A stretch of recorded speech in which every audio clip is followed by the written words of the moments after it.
बिहार विधानसभा चुनाव के प्रचार के बीच में जिस तरह से एलजेपी सुप्रीमो चिराग पासवान बयान दे रहे हैं, उससे एक भ्रम की स्थिति पैदा हो गई है। हमारे साथ तारिक अनवर जी हैं, कांग्रेस के महासचिव, वरिष्ठ नेता।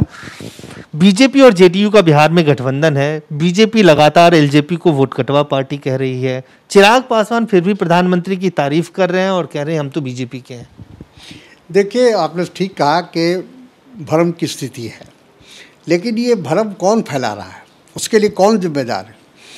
जाहिर है कि भारतीय जनता पार्टी जो पूरे इंडिया का नेतृत्व कर रही है, राष्ट्रीय स्तर पर हो और जगह हो, तो अगर चिराग पासवान गठबंधन के भावना के विपरीत जा रहे हैं या गठबंधन धर्म निभाने में अगर वो कहीं पीछे जा रहे हैं, तो ये तो एनडीए को चाहिए था कि उनको एनडीए से बाहर करना चाहिए था, बाहर का रास्ता दिखाना चाहिए था। लेकिन उनको बाहर का रास्ता न दिखाकर और उनको उपदेश देना, मैं समझता हूँ कि ये एक साजिश है। और नीतीश कुमार जी इस बात को समझ रहे हैं कि भारतीय जनता पार्टी उनके खिलाफ आने वाले समय में उनको कमज़ोर करने की ये एक कोशिश है।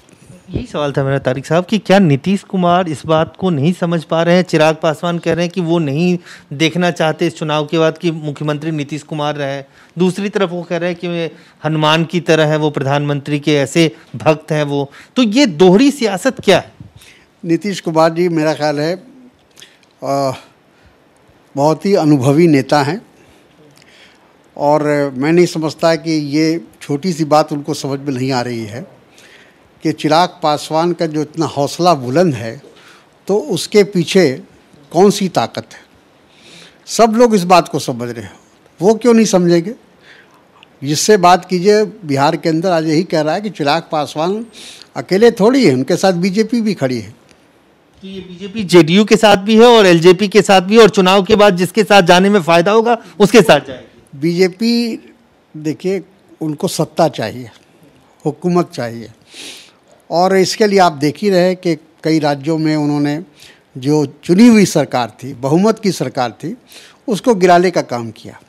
पिछले दरवाजे से आने की कोशिश हमेशा उनकी रहती है।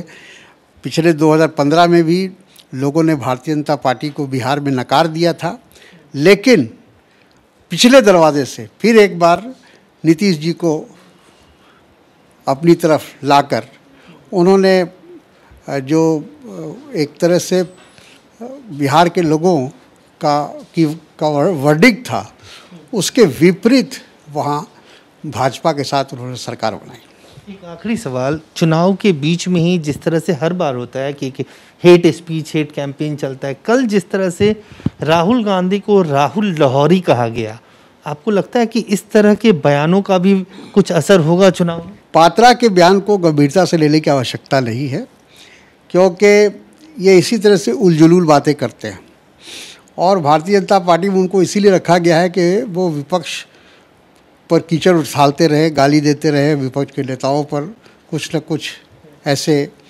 कमेंट करते रहे। तो हम लोग तो उनको कभी सीरियसली लेते ही नहीं। साफ तौर से तारिक जी का ये कहना है कि इस विधानसभा चुनाव में बीजेपी दोहरी सियासत कर रही है। एक तरफ एलजेपी और चिराग पासवान को आगे कर रही है, दूसरी तरफ औपचारिक रूप से जेडीयू के साथ गठबंधन बनाए हुए है। कैमरामैन रफीक के साथ अजय झा, गो न्यूज़ दिल्ली।